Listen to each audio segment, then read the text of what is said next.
நன்றி. அடுத்ததாக முன்னாள் சட்டமன்ற உறுப்பினர் தமிழ்நாடு தன்னுரிமை கழக தலைவர் திரு பழ கருப்பையா அவர்களை வாழ்த்துரை வழங்க வருமாறு அன்புடன் அழைக்கிறோம்.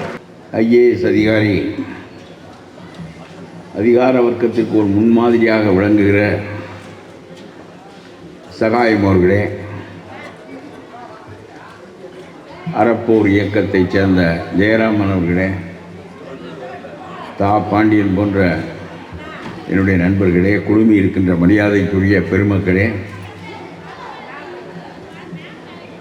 சகாயம் விழாவாக தொடங்கி பாச்சாவின் விழாவாக இதை கையில் எடுத்துக்கொண்ட பெருமதிக்குரிய நண்பர் பாச்சா அவர்களே, சகாயம் ஒரு விதிவிலக்கு. நான் 50 ஆண்டுகளாக அரசியலில் இருக்கிறேன். நான் ரொம்ப இளைஞனாக இருந்தபோது, சிறுவயதாக இருந்தபோது கூட்டங்கள் நடைபெறும். பொட்டலிலே மணலில் மண்ணில் உட்கார்ந்திருப்பார்கள் மக்கள். அவர்கள் உடம்பிலே சட்டை இருக்காது. ஒரு பீடியை குடித்து கொண்டு பேசுகிறவரையே கூர்ந்து கவனித்து கொண்டிருப்பார்கள். படிக்காதவர்கள், எளிய மக்கள், ஏழைகள், மேனியிலே சட்டை கூட இல்லாதவர்கள். ஆனால் மேடையிலே இருக்கின்றவர்கள் பெரிய அறிஞர்களாக இருப்பார்கள். ஜீவானந்தம் பேசுவார், ராமமூர்த்தி பேசுவார், காமராஜர் பேசுவார், ராஜாஜி பேசுவார், முத்துராமலிங்க தேவர் பேசுவார், மாப்போசி பேசுவார், அண்ணா பேசுவார். இணையற்ற தலைவர்களெல்லாம், மிகச்சிறந்த அறிஞர்களெல்லாம் மேடையில் இருந்து மக்களை நோக்கி பேசினார்கள். ஒன்றுமே படிக்காத மக்களெல்லாம் மேனியிலே சட்டை இல்லாமல் ஒரு பீடியை உருக்கி கொண்டு அவர்கள் பேசுவதை கேட்டுக்கொண்டிருந்தார்கள். அன்றைக்கு மக்களெல்லாம் படிக்காதவர்களாக இருந்தார்கள், தலைவர்களெல்லாம் படித்தவர்களாக இருந்தார்கள். இப்பொழுது மக்களெல்லாம் படித்தவர்களாக இருக்கிறார்கள், தலைவர்களெல்லாம் பொக்கைகளாக இருக்கிறார்கள்.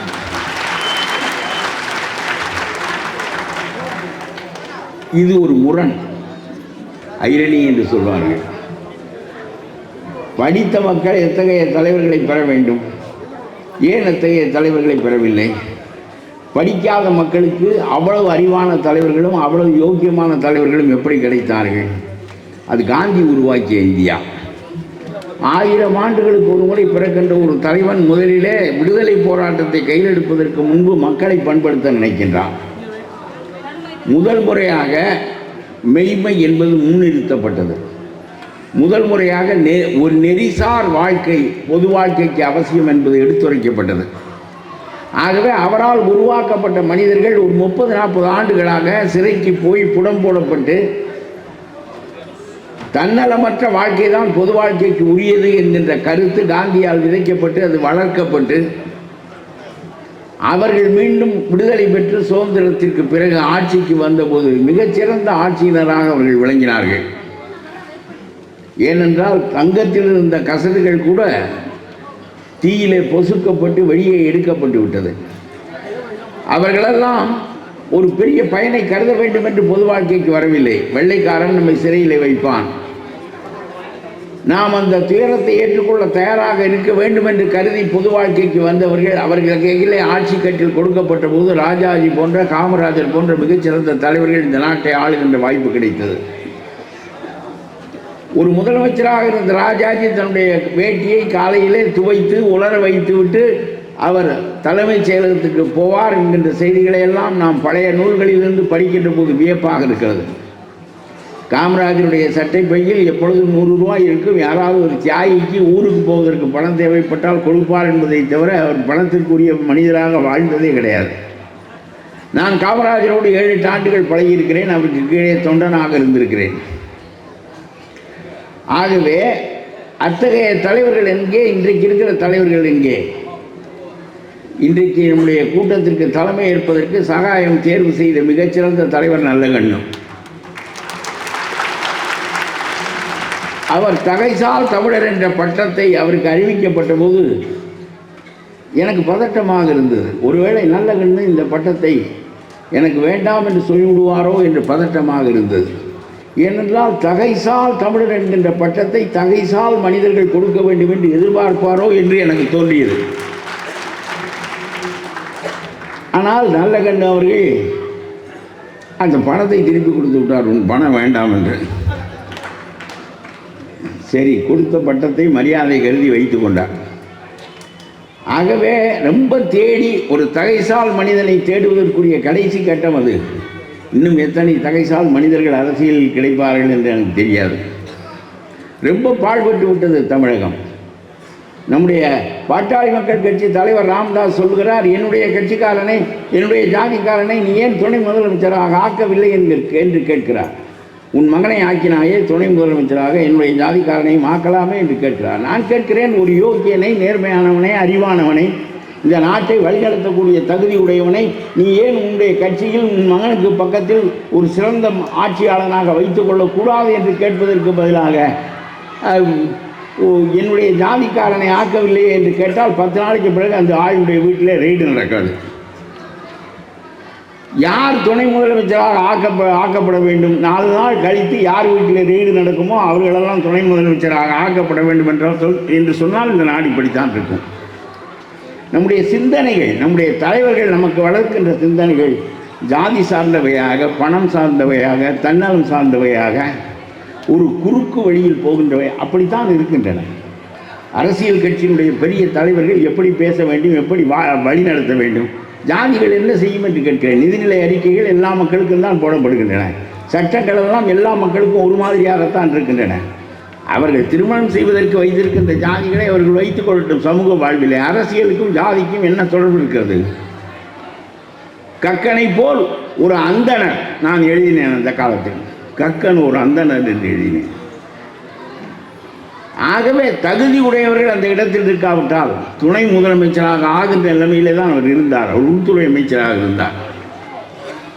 அந்த ஒரு நேர்மை பொது வாழ்க்கைக்கு ரொம்ப இன்றியமையாதது. நான் சொல்கிறேன், அடிமட்ட மக்கள் எப்படியோ போகிறார்கள். பெருவாரியான மக்களுக்கு வழிநடத்துவதற்கு தகுதி வாய்ந்த தலைவர்கள் வேண்டும்.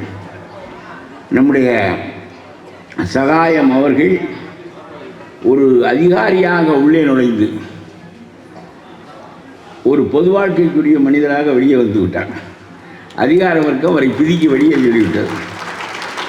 உங்களுக்கு சொல்லுகின்றேன், அவர் எழுதியிருக்கிற புத்தகத்திற்கு கடைசி தரியில் கண்டாங்கி சேலை, வெரி பொயட்டிக் டைட்டில். கடைசி தரியில் கண்டாங்கி சேலை. ஏன் இப்படி எழுதினார்? கண்டாங்கி சேலை என்பது கைத்தறி சேலை.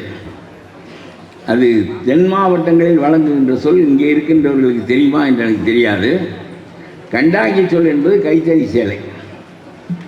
அது கடைசி தரியில் நெய்யப்படுகிறது என்று சொல்லப்படுவதனுடைய பொருள், அந்த தறி இனிமேல் செயல்படாது என்ற கருத்திலே தான் அவர் கடைசி தரியில் கண்டாங்கி சேலை என்று சொல்லுகிறார்.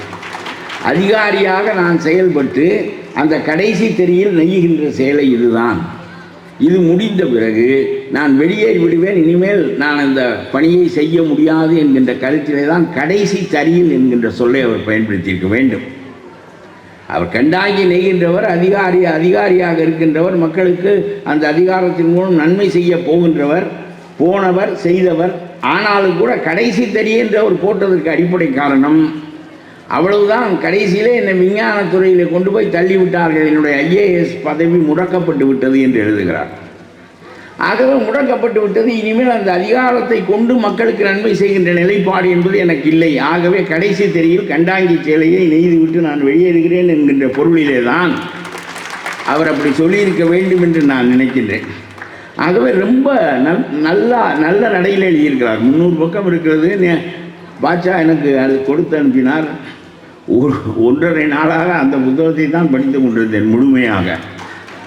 ரொம்ப அச்சமில்லாமல் எல்லாரை பற்றியும் எழுதியிருக்கிறார். அவர் வருந்துவது அரசியல்வாதிகள், அந்த மந்திரி இவ்வளவு மோசமாக இருக்கிறாரே என்பதற்கெல்லாம் வருந்தவில்லை. நான் பேசிய பேச்சு ஒன்றை பாட்சா இங்கே போட்டார். உண்மையிலேயே சகாயம் தோற்று விட்டாரா என்றால் என்னுடைய கருத்து சகாயம் வென்றால் இந்த ஆட்சி அதிகாரம்தான் தோற்றுவிட்டது. ஒவ்வொரு அதிகாரியும் தன்னுடைய வலைப்புக்குள், தன்னுடைய வலைக்குள், தன்னுடைய போக்குக்குள் இழுத்துக் கொள்கின்ற போது அதிகாரம் இருக்க வெல்கிறது. ஒரு பணக்காரன் என்ன செய்ய நினைக்கின்றானோ அவற்றையெல்லாம் செய்வதற்கு கீழே இருக்கிற மனிதர்கள் ஆட்பட்டு கொண்டிருக்கிற வரையில்தான் பணம் அதிகாரம் உடையது. பணத்தை மறுதளிக்கின்ற ஒருவனின் முன்னால் அந்த பணக்காரன் வேட்டி இல்லாமல் இருக்கின்றவனை போல் நிற்பான். நம்முடைய அதிகார வர்க்கமும் சகாயத்துக்கு முன்னால் அப்படித்தான் நின்றது. இந்த அதிகாரம் யாரையும் வசப்படுத்தும். எத்தனை தலைமைச் செயலாளர்கள், எத்தனை IAS அதிகாரிகள் இன்றைக்கு கொஞ்ச நெஞ்சமாக இருக்கிறார்கள். 50 ஆண்டுகள் இந்த நாடு ரொம்ப கேவலமாக நடத்தப்பட்டிருக்கிறது, ஆளப்பட்டிருக்கிறது என்று சொன்னால் இதில் இருந்த அதிகாரிகளுக்கு பங்கு இல்லாமல் அவர்கள் ஆள முடியாது. உண்மையிலே சொல்கிறேன், ஆட்சியாளர்கள் தவறு செய்வார்கள், அயோக்கியத்தனமாக நடப்பார்கள். மீடியாக்கர்ஸ், டெமோக்ரஸி இஸ் ஃபார் மீடியாக்கர்ஸ். அது அறிவாளிகளை அனுமதிக்காது, தகுதியானவர்களை அனுமதிக்காது. சாதாரணமான மனிதர்கள் தான் ஆட்சிக்கு வருவார்கள். சகாயமும் வேறொரு ஆளும் தேர்தலுக்கு நின்றால் அவன்தான் வெற்றுவான், இவர் வெற்ற மாட்டார்.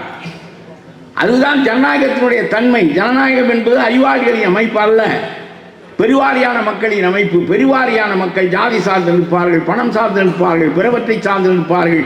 ஆகவே அவர்கள் அவர்களுக்குரிய மனிதர்களைத்தான் தேர்ந்தெடுப்பார்கள். They deserve the government. இன்றைக்கு இருக்கிற 50 ஆண்டுகளாக இருக்கிற அயோக்கியத்தனமான அரசுகள் எல்லாம் இப்படித்தான் ஆட்சி புரிந்திருக்கின்றன. அவர் people have deserve that government. They selected them. அதுதான் ஜனநாயகத்தினுடைய தன்மை.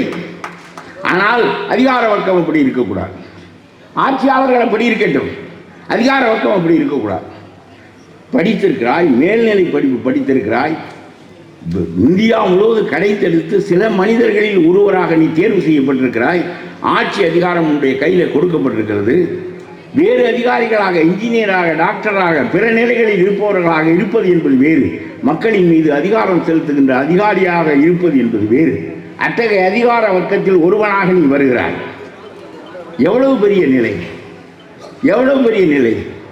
ஏன் ஒரு பெரிய சீஃப் டாக்டரை சந்திக்கின்ற போது நாம் கொடுக்காத மதிப்பை ஒரு IAS அதிகாரிக்கு கொடுக்கிறோம் என்றால் அவர் அதிகாரம் உடையவர் என்கின்ற காரணத்தினால். பணக்காரனுக்கு நாம் அதிகாரம் கொடுப்பதற்கு மணி இட்செல்ஃப் இஸ் அ பவர். அதனாலே பணக்காரனை மதிக்கிறோம். ஆட்சியில் இருப்பவனை ஏன் மதிக்கிறோம் என்றால் அவன் கையில் அதிகாரம் இருக்கிறது. அதிகாரிகளை, IAS அதிகாரிகளை ஏன் மதிக்கிறோம் என்றால், நீ என்ன கலெக்டரா என்று அந்த காலத்தில் கேட்பார்கள். கலெக்டர் என்பது அவ்வளவு பெரிய பதவி. அவ்வளவு பெரிய பதவிக்கு வந்த மனிதர்கள் இந்த ஆட்சிகளால் எத்தகையவர்களாக நடத்தப்பட்டிருக்கிறார்கள் என்பதை எண்ணி பாருங்கள். வல்லபாய் பட்டேல் சொன்னார், இந்திய ஜனநாயகம் 4 அமைப்புகளின் மீது கட்டப்பட்டிருக்கிறது. ஒன்று லெஜிஸ்லேச்சர், சட்டமன்றம். இன்னொன்று அதிகார வர்க்கம், IAS அதிகாரிகள். மூன்றாவது பத்திரிகை, பாண்டியன் போன்ற பத்திரிகையாளர்கள். 4வது நீதிமன்றம். முதல் ஆள் தவறு செய்வான் என்று வல்லபாய் பட்டேல் கருதுகிறார். இந்த ஆட்சியாளன் அயோக்கியனவன், தவறு தான் செய்வான் என்று நினைக்கிறார். இப்பொழுது இருக்கிறவர்கள் காந்தியால் உருவாக்கப்பட்டவர்கள். இவர்களெல்லாம் இறந்து மடிந்த பிறகு மோசமான மனிதர்கள் ஆட்சிக்கு வருவார்கள். அப்பொழுது இந்த ஆட்சி கட்டளை இழுத்து பிடித்து தவறு செய்யாதவாறு இதை நெருக்கி பிடிப்பதற்கு தகுதி வாய்ந்த 3 பெரிய பின்னல்களை நம்முடைய ஜனநாயகம் உண்டாக்கியது. ஒன்று அதிகார வர்க்கம், IAS அதிகாரிகள். 2வது பத்திரிகை, 3வது நீதிமன்றம். இந்த ஆளுங்கட்சியினர் தவறு செய்வார்களே, ஆனால் அதிகார வர்க்கம் அவர்களுக்கு உடன்படாவிட்டால் ஆளுங்கட்சியால் தவறு செய்ய முடியாது. ஒரு மந்திரியும் தவறு செய்ய முடியாது, ஒரு மந்திரியும் தவறு செய்ய முடியாது. நம்முடைய அதிகார வர்க்கம் தான் கேவலமானது என்று நான் சொல்லுகிறேன். ஆட்சியாளன் கேவலமானவன் தான், கேவலமானவனைத்தான் மக்கள் தேர்ந்தெடுக்கிறார்கள். ஆகவே அதை பற்றி நாம் விட்டு விடுவோம். இந்த அதிகார வர்க்கத்தின் கையிலே தான் அதிகாரம் இருக்கிறது, ஆட்சியாளரின் கையிலே இல்லை. ராஜாஜி ஒரு MLA பார்த்து கேட்டார், உனக்கு இந்த தலைமைச் செயலகத்தில் என்ன வேலை என்று கேட்டார். கேட்பதற்கு ராஜாஜியால் தான் முடியும். ஒரு முனிவன் நாடாண்டது என்பது ராஜாஜி ஒரு மனிதன் ஆண்டது தான். அவர் கேட்டார், what business do you have in the corridors of the secretariat என்று கேட்டார். உனக்கு என்ன இங்கே வேலை இருக்கிறது? தலைமைச் செயலகத்துக்கு ஏன் வருகிறாய்? எதற்காக நீ செக்ரட்டரிகளை பார்க்கிறாய், IAS அதிகாரிகளை பார்க்கிறாய்? உனக்கு என்ன வேலை இருக்கிறது? நீ சட்டமன்றத்தில் வந்து பேச வேண்டியதை பேசு, எழுத வேண்டியதை எழுதியவர்களுக்கு அனுப்பு. என்ன புகார் இருந்தாலும் அவர்கள் அதை ஒழுங்கு செய்வார்கள். அவர்களை பார்ப்பது, அவர்களை கையில் பிடித்துக் கொள்வது, ஆகாத காரியங்களை எல்லாம் அவர்களின் மூலம் பண்ணிக்கொள்வது என்கின்ற அமைப்பு நேரிய ஆட்சிக்கு வழிவகுக்காது என்று சொல்லி, உனக்கு என்ன வேலை என்று கேட்டார். தலைமைச் செயலகத்தில் உனக்கு என்ன வேலை என்று ஒரு MLA கேட்க ராஜாஜியை தவிர வேறு எவனாலும் முடியாது. தூக்கி எறிந்து விட்டார்கள் ராஜாஜியை. நீங்கள் நினைக்கிறீர்கள் குலக்கல்வி என்று அவர் ஒன்றையும் கொண்டு வரவில்லை. அவர் கொண்டு வந்த பாடத்திட்டத்தில் குலவழியாக அவர் என்ன மனு தர்மத்தை போதித்தார். இதில் ஆனாலும் கூட அவர் தூக்கி எறியப்பட்டதற்கு மிகப்பெரிய காரணம் எம்எல்ஏக்களை எல்லாம் அதிகாரம் இல்லாதவர்களாக ஆக்கிவிட்டார் என்பது பல காரணங்களில் ஒரு காரணம். ஆகவே இந்த ஐஏஎஸ் அதிகாரிகள் சரியாக இருந்தால் இவன் தான் சட்டத்தை நிறைவேற்றப் போகிறவன். சகாயம் எழுதியிருக்கிறார். அந்த மந்திரி கீழே இருக்கிற அதிகாரிகளை எல்லாம் மாற்றுகிற அதிகாரத்தை என்னிடம் கேட்டார். அந்த அதிகாரம் ஒரு ஐஏஎஸ் அதிகாரிக்கு உள்ளது. மந்திரி அதை செய்ய முடியாது. அவர் சொன்னார், அந்த வேலையை நான் செய்து கொள்கிறேன், என்னை ஒப்படைத்து விடுங்கள் என்று சொன்னார். எல்லா ஐஏஎஸ் அதிகாரிகளும் தங்களுடைய மந்திரிகளினுடைய நல்லெண்ணத்தில் இருக்க வேண்டும் என்ற அடிப்படையில் எல்லா அதிகாரங்களையும் மந்திரிகளுக்கு ஒப்படைத்து விடுவார்கள். ஆனால் நான் நினைத்தேன், பிறகு இடம் மாற்றுவதற்கு காசு புழங்குகின்ற நிலை ஏற்பட்டுவிடும். ஆகவே நல்ல அதிகாரிகள் நல்ல இடங்களில் நல்ல பணிகளை செய்ய முடியாத நிலைமை ஏற்படும் என்று சொல்லி அந்த மந்திரியிடம் நான் அந்த அதிகாரத்தை உங்களுக்கு தர முடியாது என்று சொல்லிவிட்டேன் என்று சொல்கிறார். ஒரு மந்திரியிடம் இப்படி சொல்ல முடிகிறது என்று சொன்னால் அந்த ஐஏஎஸ் அதிகாரிக்கு எவ்வளோ அதிகாரம் இருக்க வேண்டும்? சரி, இதுபோல பெரிய போராட்டம் தொடர்ந்து நடத்தி கொண்டே இருக்கிறார். ரொம்ப அந்த மந்திரி நொந்து போய்விட்டார். நமக்கு நேரமே சரியில்லை, இந்த அதிகாரியிடம் இந்த மந்திரி பதவியில் மாட்டிக்கொண்டு விட்டோமே, நல்ல நேரம் சரியாக இருந்திருந்தால் வேறு துறைக்கு போயிருக்கலாமே, இல்லை இவரால் வேறு துறையில் இருந்திருப்பார், இவரிடம் மாட்டிக்கொண்டு சாகின்றோமே என்று அவர் ரொம்ப நொந்து போனார். அதில் எல்லாம் இந்த போராட்டம் தான் அவர் ஆட்களை அடிப்பது கொள்வது, இவரால் அதையெல்லாம் ஒழுங்குபடுத்த முடியாத நிலைமை ஏற்பட்டது. பலவற்றை பற்றி அவர் பேசிக்கொண்டே போகிறார். நான் சொல்கிறேன், ஐஏஎஸ் அதிகார வர்க்கம் அவர்கள்தான் ஆட்சியை நடத்துகின்றவர்கள், அவர்கள்தான் நிதிநிலையை வகுக்கின்றவர்கள், அவர்கள்தான் நிதியை ஒதுக்குகின்றவர்கள். எந்த ஒன்றாக இருந்தாலும் சட்டம் செய்வதை தவிர, சட்டம் செய்கின்ற அதிகாரம்தான் இவர்களுக்கு இல்லையே தவிர மற்ற எல்லாவற்றையும் இதை செய், போலீஸ்காரனை கூப்பிட்டு அவன் மீது பொய் வழக்கு போடு என்று வாயால் சொல்லுகிறார்களே, ஒரு போலீஸ் அதிகாரியால் அதை மறுக்க முடியும்? எவனால் மறுத்திருக்கிறானா? காக்கி சட்டை போட்டவன் எவனால் மறுத்திருக்கிறானா? ஒரு சகாயத்தானே நமக்கு தெரிகிறார். இந்த தலைமைச் செயலகத்தில் இவ்வளவு ஊழல் நடக்கிறது. ஜெயராமன் எழுதுகிறார், 3000 ரூபாய்க்கு வாங்க வேண்டிய நிலக்கரியை 3000 ரூபாய் தரத்தில் உள்ள நிலக்கரிக்கு 5000 ரூபாய் விலை எழுதுகிறாய். அதன் மூலமாக நம்முடைய மின் கட்டணம் அல்லவா உயர்கிறது. அதற்கு உதவி செய்கின்றவன் அதிகாரி தானே. இந்த அதிகாரி சரியாக இருந்தால் 3000 ரூபாய் நிலக்கரியை எப்படி நீ 5000 ரூபாய் என்று எழுதுவாய்? எப்படி நம்முடைய மின் கட்டணம் உயரும்? 38,000 கோடி அதில் ஊழல் நடந்திருக்கிறது. 38,000 கோடி. நம்முடைய ஜெயராமன் அதை எழுதியிருக்கிறார். இங்கே ஜெயராமன் 4000 கோடி கருவூலத்தில் வரவு வைக்கப்பட்டிருக்கிறது. 4000 கோடி. 34,000 கோடி யார் கைக்கு போனது என்பதுதான் கேள்வி. 38,000 கோடி வரவு, 4000 கோடி வரவு வைக்கப்படுமானால் 34,000. நான் கேட்கிறேன், ஒரு குடும்பத்தில் 1000 ரூபாய் கொடுக்குறீர்களே, அதன் மூலம் 11,000 கோடி செலவாகிறது. உங்களுக்கு 1000 ரூபாய் கொடுத்தால் நீங்கள் இந்த 34,000 கோடியை சுரண்டாமல் இருந்தால் 3000 ரூபாய் ஒரு குடும்பத்திலைக்கு கொடுக்கலாம். 33,000 கோடி தான் ஆகும். அதுபோல் 1000 கோடி மிச்சம் இருக்கும். நம்முடைய மக்களுக்கு தெரிவதில்லை. சட்டி கொடுக்குறான், முட்டி கொடுக்குறான், அது கொடுக்குறான், இது கொடுக்குறான் என்று மகிழ்ச்சி அடைகிறார்கள். என்ன செய்வது? இதை வழிநடத்துகின்ற தலைவர்கள், எதிர்க்கட்சிகள் எல்லாம் முடங்கிவிட்டன. ரொம்ப பெரிய முட்டாள்தனம் ஒன்று தமிழ்நாட்டில் நடக்கிறது. கூட்டணி என்று ஒரு பொதுவான எதிரியை எதிர்ப்பதற்கு ஒன்று சேர்ந்தவர்கள் பிறகு 3 மாதம் கழித்து தங்கள் கட்சியினுடைய கொள்கைகளுக்காகவும் தங்கள் மக்களுக்காகவும் போராடுகின்ற நிலை இந்த தமிழ்நாட்டில் இல்லை. மை ஹனிமூன் இஸ் ஓவர் என்று சொல்லிவிட்டு ராஜாஜி அண்ணாதுரையை விட்டு பிரிந்து வந்து விட்டார். அண்ணாதுரையை விமர்சனம் செய்ய ஆரம்பித்து விட்டார். ஆனால் அன்றைக்கு காங்கிரஸை ஒழிப்பதற்கு ராஜாஜி தான் பின்புலமாக இருந்தார் என்று சொன்னாலும் 3 மாதத்தில் தனக்கு ஒரு கட்சி இருக்கிறது, அந்த கட்சியை நடத்த வேண்டும், அந்த மக்களுக்கு பாடுபட வேண்டும் என்று வெளியே வந்தார். அந்த நிலைமை இல்லையே. 12 மணி நேரம் வேலை பார்க்க வேண்டும் ஒரு தொழிலாளி என்று சொல்லி சட்டம் செய்தது இந்த அரசு என்று சொன்னால் இதைவிட கேவலம் என்ன இருக்க முடியும்? கொரியாவிலே வருகிறவனுடைய காலை நைக்கி வாழ்கின்ற அரசாக அது இருக்கிறதே தவிர தொழிலாளியை 12 மணி நேரம் வேலை செய்ய எந்த மனிதனால் முடியுமா? 8 மணி நேரம் தான் வேலை செய்ய முடியும். இப்படி ஒரு சட்டம் போட்டு அந்த சட்டத்தை நீங்கள் திரும்ப வாங்கினீர்கள் என்றாலும் இத்தகைய மனப்பான்மை உள்ள அரசோடு நீங்கள் எதிர்த்து நிற்பதற்கு கம்யூனிஸ்டுகளால் முடியவில்லை என்று சொன்னால் நாம் தனி கட்சியும் தனி கொடியும் வைத்திருப்பதற்கு என்ன பொருள் இருக்கிறது என்று கேட்கிறேன். கூட்டணி என்ற பெயராலை கொத்தடிமையாக ஆகிவிட்டால் பிறகு எப்பொழுது நீங்கள் உங்களுடைய கட்சியினுடைய கொள்கையை உங்களுடைய மக்களுடைய கொள்கையை சொல்வீர்கள்? வேங்கை வேலிலே மலம் கலக்கப்பட்டது குறித்து தாழ்த்தப்பட்ட கட்சிகளுக்கு ஏற்பட்ட கோபத்தை விட இன்றைக்கு வரையிலும் 2 ஆண்டுகளில் கண்டுபிடிக்க முடியவில்லை. அரசால் கண்டுபிடிக்க முடியாது. அதற்கு நெருக்கடி கொடுக்குமானால் அந்த கட்சி அது கூட்டணியிலே இருக்க முடியாது. இத்தகைய நிலை இருக்குமானால் மக்கள் முக்கியமா, நமக்கு அந்த ஆட்சியில பங்கு முக்கியமா?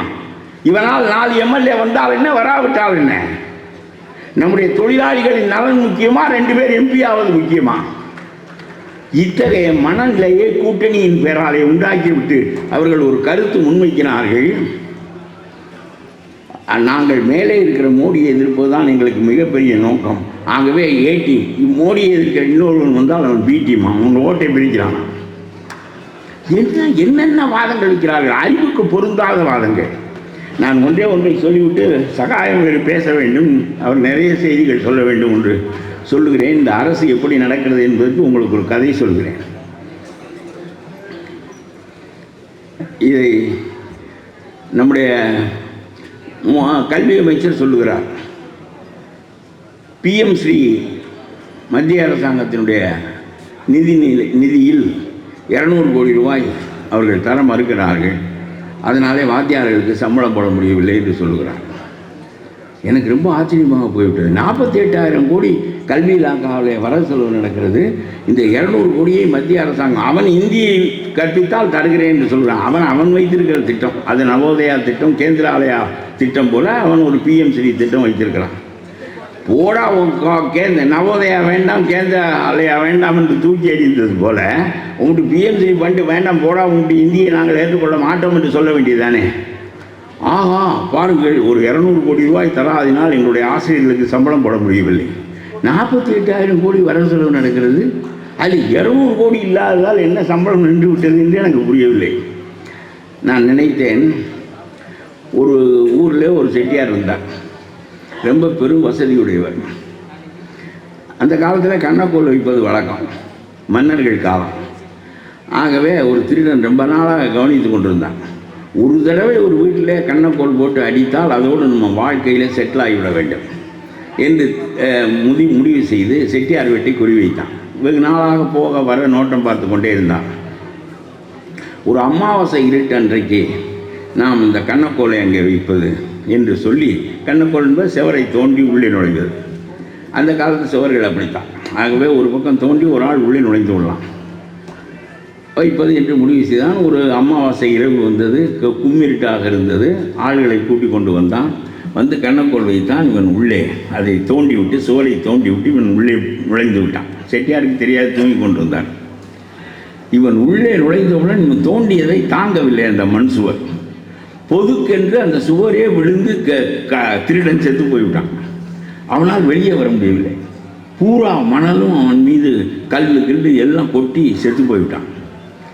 மறுநாள் காலையிலே மனைவி பார்த்தாள், இந்நேரம் வந்திருப்பானே, ஏன் நம்முடைய ஆள் வரவில்லை என்று சொல்லி கள்ளனுடைய மனைவி உடனே என்ன செய்தாள், ஆஹா என்ன என்று பார்த்து வருவோம் என்று ஆளை அனுப்பினாள். இவளும் போனாள்.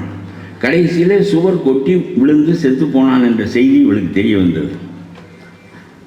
நாட்டை ஆளுகிற மன்னன் நம்முடைய காலத்தை போல, இது ஜனநாயகம், அது மன்னராட்சி, அவ்வளோதான் வித்தியாசமே தவிர ஆட்சியாளர்களின் தன்மையில் ஒரு மாறுதலும் இல்லை. அதனாலே அவள் நேர மன்னனிடம் போனாள். மன்னரே, என்னுடைய கணவன் செட்டியார் வீட்டில் செத்து கிடக்கிறான், செட்டியார் கொண்டு விட்டார் என்று சொன்னான். மன்னன் அவ்வளவு தெளிவானவன். உடனே கூட்டிக் கொண்டு வா அந்த செட்டியாரை என்று சொன்னான். எப்படி விழுந்தான், என்ன மண்ணு கூட்டியது, எப்படி மண்ணு கூட்டியது, இவனுக்கு இங்கே என்ன வேலை, இதெல்லாம் கேட்கவில்லை மன்னன். அவ்வளவு தெளிவானவர்கள் மன்னர் ஆட்சியில் இருந்திருக்கிறார்கள், நம்ம மக்கள் ஆட்சியில் இருக்கிறார்கள். அதனாலே கூட்டிக் கொண்டு வர சொன்னார்.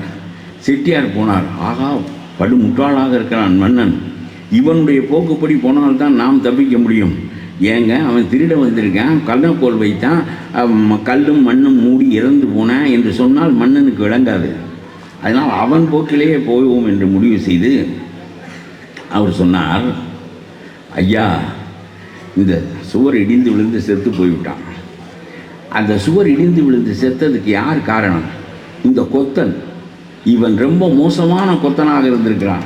அதனாலே தான் கல்லும் மண்ணும் இடிந்து விழுந்து செத்து போனான். இதற்கு நான் பொறுப்பில்லை, கொத்தனை கேளுங்கள் என்றான். அப்படி சொல், டேய் கொத்தனை கூட்டி கொண்டு வாடா என்றான் மன்னன். அவ்வளவு தெளிவு அவன். கொட்டு தண்ணி கூட்டி கொண்டு வா. கொத்தன் வந்தான். அவன் பார்த்தான், செட்டியார் வெளியில் போனால் தான் நமக்கு சரியாக வரும் என்று சொல்லி முடிவெடுத்து அவன் சொன்னான், நான் பூசுவது மட்டும்தான் என்னுடைய வேலை. இந்த கலவையில் தப்பு நடந்துருச்சு. கலவை பொதுன்னு இருந்ததுனால தான் இது இடிஞ்சு விழுந்துருச்சு. அதனால் நம்ம சித்தாள் தப்பு தான் இது என்று சொன்னான். உடனே சித்தாளை கூப்பிட்டு அந்த பெண்மணி அவளை கூப்பிட்டு என்ன ஆச்சு? அவள் பார்த்தா, ஐயா நான் ஒரு பானை வாங்குவேன் எங்களுடைய கட்டட வேலைக்கு. அந்த பானை புதிதாக வாங்கினோம். எப்பொழுதும் சின்ன வாயாக இருக்கும். தண்ணீர் எண்ணங்கள் ஊற்றுகிறோடு அளவாக விழுகும்.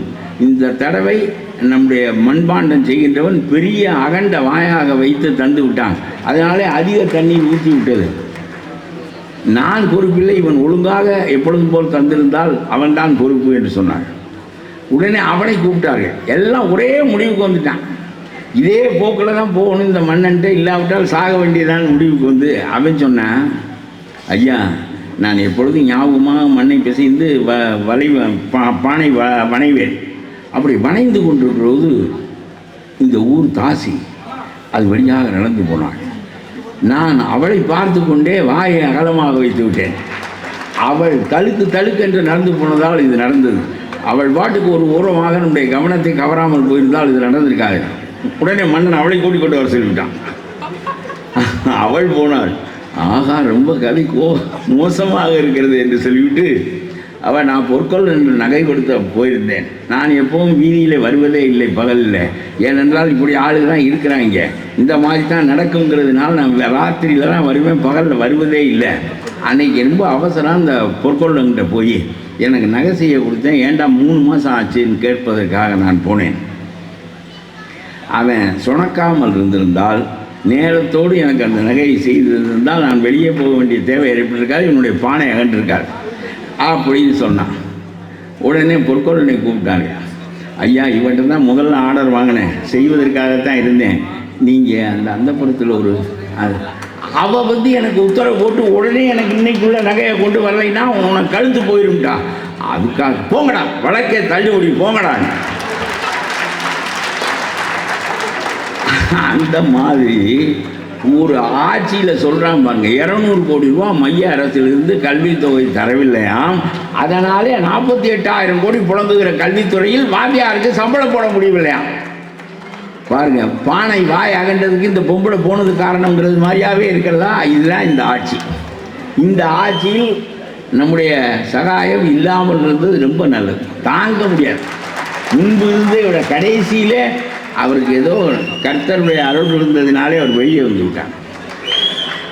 ஆகவே இந்த அதிகார வர்க்கத்தில் இதுபோல் ரொம்ப அருமையாக ஆகிவிட்டார்கள். அதிகார வர்க்கம் தப்பு செய்யும் என்று சொல்லி பத்திரிகை துறையை வல்லபாய் பட்டேல் வளமாக வைக்கிறார். இவர்கள் 2 பேரும் தப்பு செய்தால் பத்திரிகை துறை இதை வெளிப்படுத்தி மக்களிடம் விழிப்பை உண்டாக்க வேண்டும் என்று.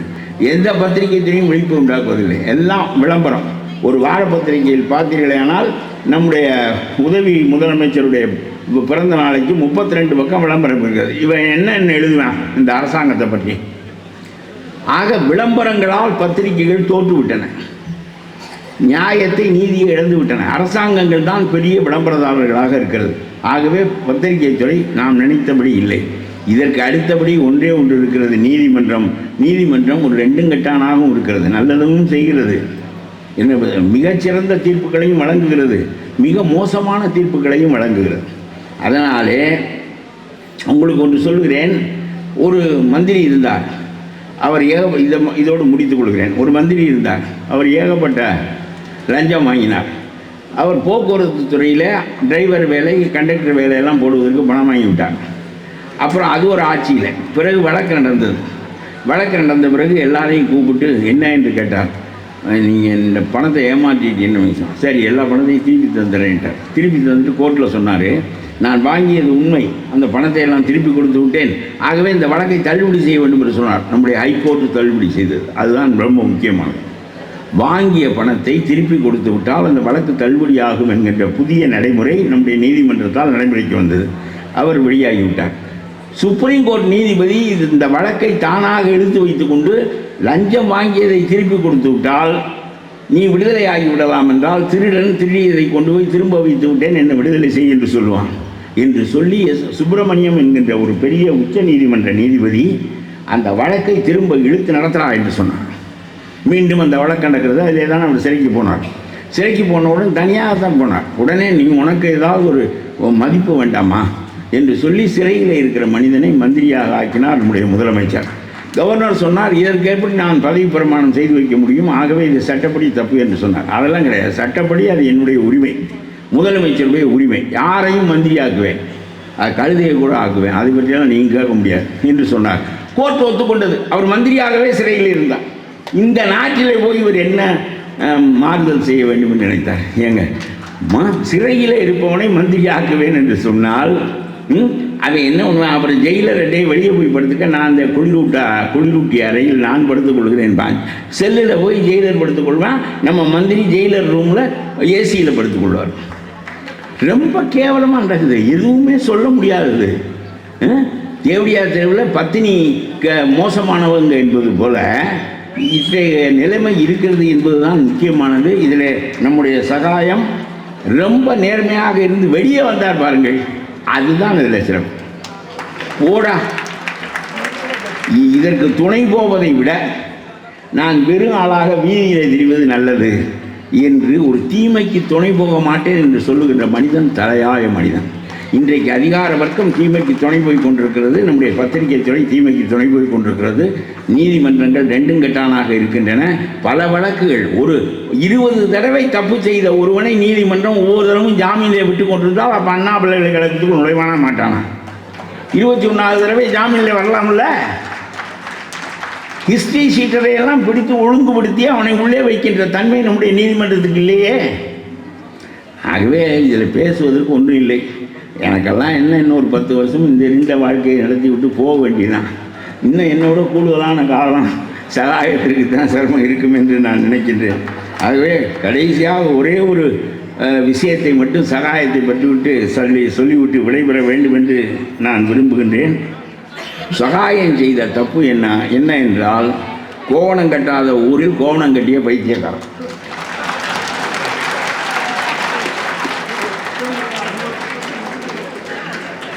சும்மா விளாசிட்டாரு பழக்கருப்பையா. ஐயா விளாசிட்டீங்க, ரொம்ப நன்றி நன்றி நன்றி.